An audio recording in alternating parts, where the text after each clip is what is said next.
রাব্বুল আলামিন যাদেরকে হাত দেয় নাই, এই দুনিয়ার জমিনে আল্লাহ পাক যাদেরকে পাও দেয় নাই, আল্লাহ রাব্বুল আলামিন যাদেরকে শোনার মতন যোগ্যতা দেয় নাই, ওই মানুষগুলির কাছে যান, গিয়ে একবার জিজ্ঞাসা করেন তোমার যে হাত নাই তোমার কতটা কষ্ট। এই যে দুনিয়ার কত নাজ নিয়ামত, এই দুনিয়ার নাজ নিয়ামত তুমি ভোগ করতে পারতেছ না। দুনিয়ার যে নাজ নিয়ামত গুলি আল্লাহ পাক দিয়েছে, দুনিয়াতে কত কিছু সৃষ্টি করেছেন, এইগুলি তুমি চক্ষু দিয়ে দেখতে পারতেছ না, পাও দিয়ে হেঁটে যেতে পারতেছ না, পাঁচজন মানুষের মতন দুনিয়ার জমিনে চলাফেরা করতে পারতেছ না। আমরা যেমন দুনিয়াতে কাজ করি, প্রয়োজন মিটাই, ও আল্লাহর বান্দা তুমিও তো দুনিয়ার জমিনে প্রয়োজনগুলি মিটাইতে পারতেছ না। ও আল্লাহর বান্দারা, একবার সেই সমস্ত মানুষদের কাছে গিয়ে আপনি জিজ্ঞাসা করুন এই সমস্ত গুলির নিয়ামত কত বড় নিয়ামত, ঠিক কিনা? এই জন্য তাদের কাছে একটু যাবেন, তাহলে বোঝা যাবে যে আমার পা আছে, আমার চক্ষু আছে, আমার হাত আছে, এটা কত বড় নিয়ামত। দেখবেন যে এই পাও দিয়ে হেঁটে হেঁটে হেঁটে হেঁটে আমরা যে সমস্ত কাজে যাচ্ছি, ভালো কাজ করতেছি, এই ভালো কাজও কিন্তু আল্লাহর আমল নামায় লেখা হয়ে যাচ্ছে, কথা বলেন ঠিক কিনা? এই ভালো কাজও কিন্তু আপনার যে আমল নামাগুলি আছে সেই জায়গায় লেখা হয়ে যাচ্ছে। আবার যে আমল নামাগুলি আছে, এই যে আজকে আপনারা মাহফিলে বসেছেন, এইগুলি লেখা থাকবে না? অবশ্যই আমল নামায় এইগুলি লেখা থাকবে। আবার যারা এই মাহফিল না শুনে দোকানে বাজে আড্ডা দিচ্ছে, কার মেয়ে কি করলো, কার ছেলে কি করলো, কয়জন মা বোনে একসাথে বসে কার সন্তান কোথায় চলে গেল, এই যে যে বাজে কথাগুলি, গীবত করা, পরনিন্দা করা, এগুলিও কিন্তু খাতায় থাকবে, কথা বলেন ঠিক কিনা? জমিন দিয়ে হেঁটে যখন আমরা খারাপ কাজে যাই, জমিন সেদিন আমার আপনার বিরুদ্ধে সাক্ষী দিবে। আল্লাহ রাব্বুল আলামিন সূরা জিলজালার মধ্যে বলেন, ইযা যুলজিলাতিল আরদু জিলজালাহা ওয়া আখরাজাতিল আরদু আসকালাহা। বান্দারে, মানুষের উপর জুলুম করে, মানুষের উপর অত্যাচার করে, মানুষের উপর নির্যাতন করে দুনিয়ার জমিনে তুমি অত্যাচার করলা, দুনিয়ার জমিনে তুমি আঘাত করলা, আর এই আঘাত করে যত সম্পদ তুমি গুছিয়ে নিয়েছ, ও বান্দা শুনে রাখো, সেদিন সব সম্পদগুলি তোমার বিরুদ্ধে সেদিন সাক্ষী দিবে। আহা, মাটির মধ্যে সে সম্পদগুলি লুকায়িত আছে, সেই সম্পদ কিয়ামতের ময়দানে এভাবে সব স্তূপ হয়ে যাবে। এমন একটি আয়াত আল্লাহ পাক বলতেছেন, ওয়া আখরাজাতিল আরদু আসকালাহা।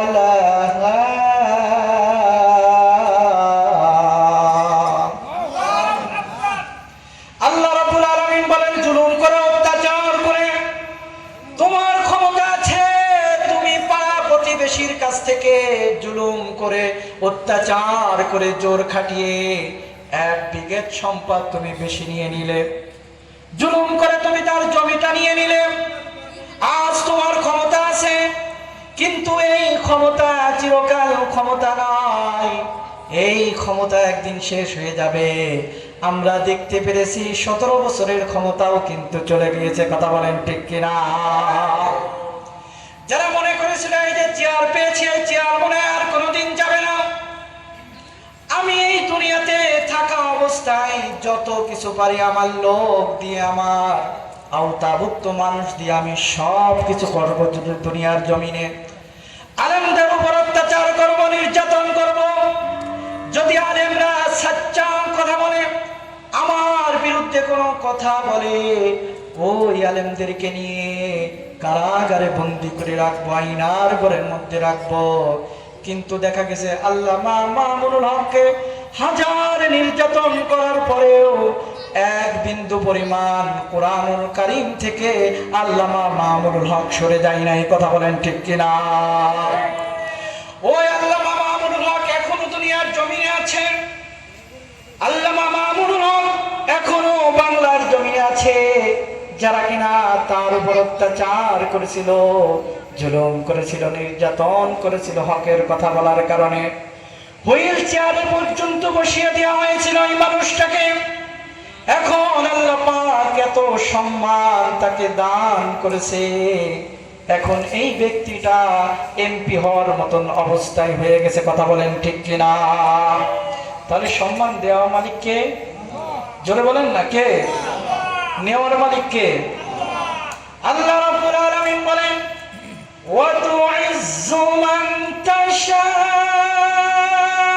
ওয়া তুযিল্লু মান তাশাউ বিয়াদিকাল খায়র ইন্নাকা আলা কুল্লি শাইইন কাদির।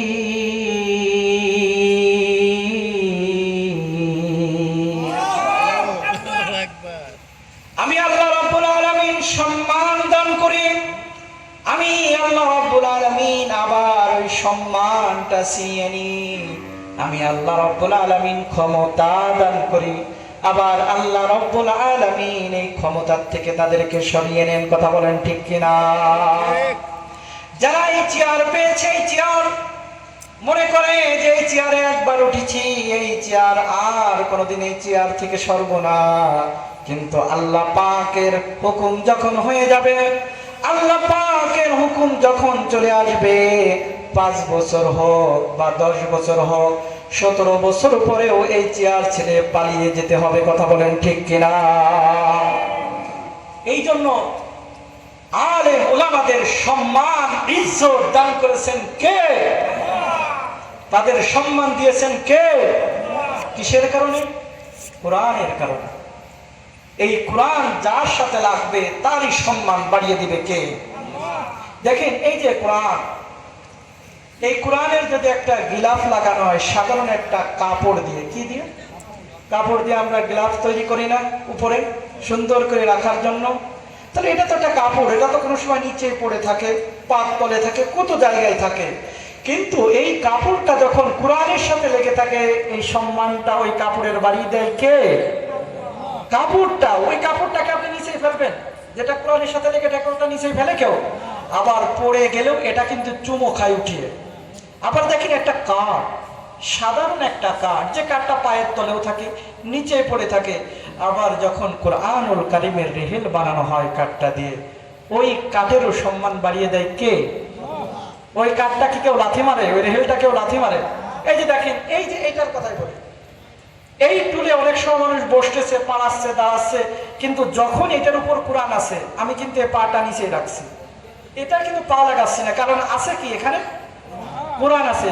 কিসের কারণে মর্যাদা? কোরআনের কারণে। তাহলে কোরআনের কারণে হচ্ছে সম্মান।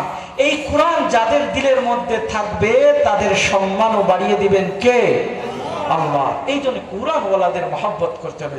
পৃথিবীর এই শুরুর লগ্ন থেকে শেষ পর্যন্ত বর্তমান যারা এই কোরআনওয়ালাদের বিরোধিতা করছে, তাদের বিরুদ্ধে গিয়েছে, তারাই দুনিয়া এবং আখিরাতে লাঞ্ছিত আর বঞ্চিত হয়ে দুনিয়ার থেকে বিদায় নিয়েছে। কথা বলেন ঠিক কিনা? এই জন্য কোরআনওয়ালাদের মহব্বত করতে হবে। আমার ভাইরা, যেই দিকে ছিলাম যে দুনিয়াতে আজ আছি কাল নাও থাকতে পারি, থাকতে পারবো চিরকাল? দুনিয়াতে আজ আছি কাল নাও থাকতে পারি, কিন্তু এই দুনিয়াতে চলে যাওয়ার আগে আমল নামাটা করে যেতে হবে। কথা বলেন ঠিক কিনা? আমার ভাইয়েরা, বন্ধুগণ আমার, দুনিয়ার জমিনে আমরা যখন ঘরটাকে সুন্দরভাবে সাজাই, আমরা ঘরে থাকার জন্য কত আসবাবপত্র ঘরের মধ্যে তৈরি করি। ঘরের মধ্যে খাট দিই, সোফা দিই, আলমারি, তোশক, বিছানা, কত কিছু দিয়ে ঘরটাকে সাজিয়ে নিই। আমার ভাইয়েরা, বন্ধুগণ আমার, এটা তো ক্ষণিকের জন্য, কিছু সময়ের জন্য। কতটুকু সময় একটু বোঝার চেষ্টা করি। দুনিয়াটা আমাদের জন্য এতটুকু, একটু উদাহরণ দিলে ভালোভাবে বুঝবেন। এই যে আমরা চোখের পলকটা ফেলতেছি, সেকেন্ডের থেকেও কম চোখের পলক ফেলতেছি, আবার চোখ মেলতেছি। আমার আপনার দুনিয়ার জিন্দেগিটা এই আসি এই নাও থাকতে পারে, কিন্তু এই ক্ষণিকের জিন্দেগির জন্য দুনিয়ায় কত আয়োজন, ছেলের জন্য কত কিছু আয়োজন, স্ত্রীর জন্য কত কিছু আয়োজন, ঘরটাকে সাজানোর জন্য কত কিছু আয়োজন, কিন্তু চিরকাল অনন্তকাল যে আমাদেরকে কবরে থাকতে হবে, আখিরাতের জীবন পাড়ি দিতে হবে।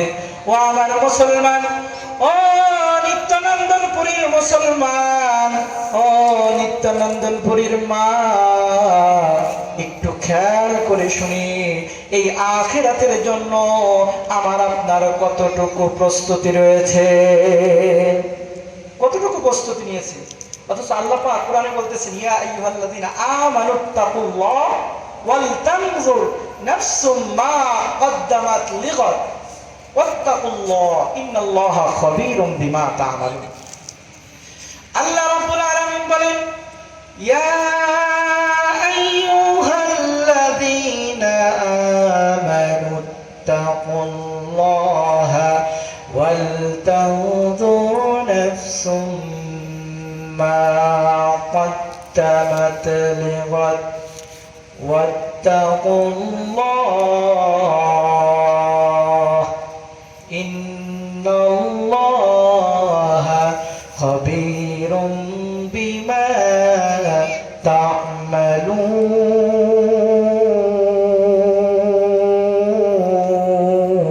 تعملون. الله رب العالمين বলেন, ইয়া আইয়ুহাল্লাযীনা আমানু তাকুল্লাহ, ওহে আমার ইমানদার বান্দাগণ, তোমরা আমাকে ভয় করো। কে বলতেছেন এই কথাটা? আওয়াজ করেন, আওয়াজ করেন। আল্লাহ পাক বলতেছেন, তোমরা আমাকে ভয় করো, আমানুত তাকুল্লাহ, আমাকে ভয় করো। কিন্তু আজ আমরা যদি সেই মালিককে ভয় করতাম, আমাদের দ্বারাই চুরি করা সম্ভব হতো না। সেই মালিককে ভয় করলে নামাজ ছেড়ে দেওয়া সম্ভব হতো না। সেই মালিককে ভয় করলে পায়ে হেঁটে গিয়ে মানুষের উপর জুলুম অত্যাচার করা আমাদের দ্বারা সম্ভব হতো না। সেই মালিককে ভয় করলে কাউকে অন্যায় ভাবে আঘাত করে হত্যা করতে পারতাম না। সেই মালিককে ভয় করলে গরিব দুঃখীর জন্য যে জামানতের মাল রয়েছে, এইগুলি তাদেরকে বঞ্চিত করে নিজে এইগুলি আত্মসাৎ করতাম না। সব কিছুর মূল বিষয় হচ্ছে আল্লাহ পাক আমাদেরকে বলেছেন যে তোমরা আমাকে ভয় করো, কিন্তু সেই মালিককে আমরা ভয় করতে পারতেছি না।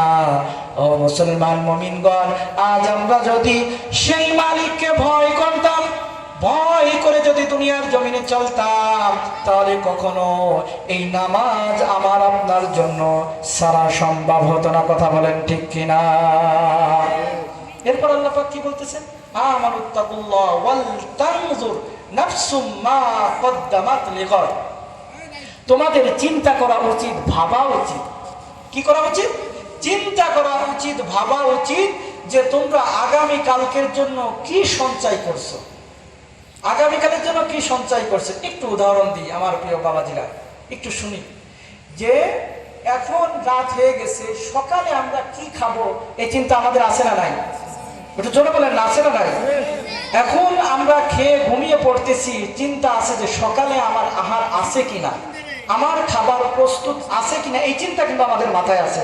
আবার সকালের পরে দুপুরের খাবার আমার আছে কিনা, এই চিন্তাটা কিন্তু আমাদের মাথায় আছে। তাহলে দুনিয়ার ক্ষণিকের জন্য যদি এত চিন্তা থাকে, তাহলে আখিরাতের চিন্তা আমরা কতটুকু করতেছি? এই কথাই আল্লাহ পাক বলতেছেন যে আগামীকালের জন্য কি সঞ্চয় করেছো, মানে পরকালের জন্য কি করতেছো, তুমি কতটুকু আমল করতেছো। হ্যাঁ, আগামীকালের জন্য কি সঞ্চয় করেছে আল্লাহ পাক এটাই বলতেছেন। ইয়া আইয়ুহাল্লাযীনা আমানুত্তাকুল্লাহা ওয়াল তানজুর নাফসুম মা কদ্দামাত লিগাদ। ওহে আমার বান্দারা, তোমরা আগামীকালের জন্য কি সঞ্চয় করেছে, কতটুকু আমল উপার্জন করেছো। এরপর আল্লাহ রাব্বুল আলামিন বলেন, ওয়াত্তাকু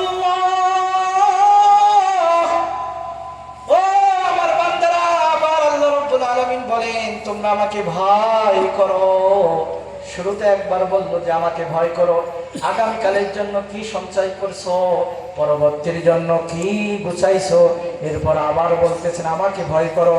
ইন্নাল্লাহা খাবীরুম বিমা তা'মালুন। না, তোমরা যা করো সব বিষয় কিন্তু আমার জানা আছে। কোথায় কি করতেছো, রাতে কি করতেছো, দিনে কি করতেছো, অন্ধকারে কি করতেছো, প্রকাশ্যে কি করতেছো, মানুষের মাঝে কি করতেছো, সব কিন্তু আমি আল্লাহ রাব্বুল আলামিন জানি। আমার কাছ থেকে কিন্তু কেউ পলায়ন করতে পারবে না, আমার কাছ থেকে কিন্তু কেউ সরে যেতে পারবে না। সময় মতো আমি সবাইকে পাকড়াও করব, সবাইকে ধরে ফেলবো, কেউ কিন্তু ছাড় পাবে না। এটা আল্লাহ পাক বলতেছেন, একটু শুনি সেটা। আল্লাহ পাক বলতেছেন, ইয়া আইয়ুহাল্লাযীনা আমানুত্তাকুল্লাহ হাক্কা তুকাতিহি ওয়া লা তামুতুন্না ইল্লা ওয়া আনতুম মুসলিমুন।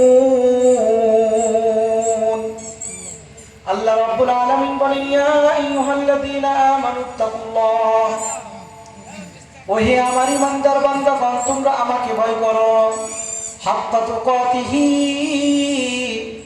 ভয় করো, ভয় করার মতো, ভয় করো, আবার কিসের মতন, ভয় করার মতো।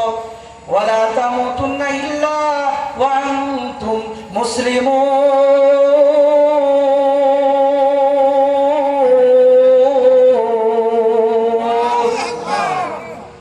হ্যাঁ, ভয় করার মতন ভয় করো।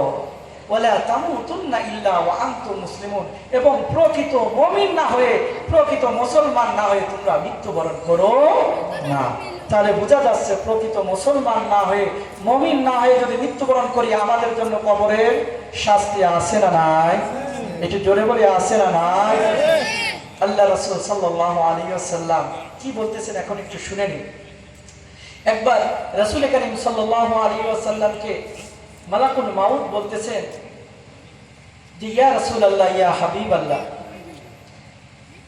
মানুষ যখন দুনিয়াতে একটা প্লেটের মধ্যে খাবার রাখে না, একটা প্লেটের মধ্যে কি রাখে, খাবার রাখে, ওই খাবারের যা কিছু প্রয়োজন সব কিছু প্লেটের চারপাশে থাকে না, লবণ দরকার হলে থাকে, তরকারি দরকার হলে থাকে, যতটুকু প্রয়োজন ওই প্লেটে কিন্তু থাকে।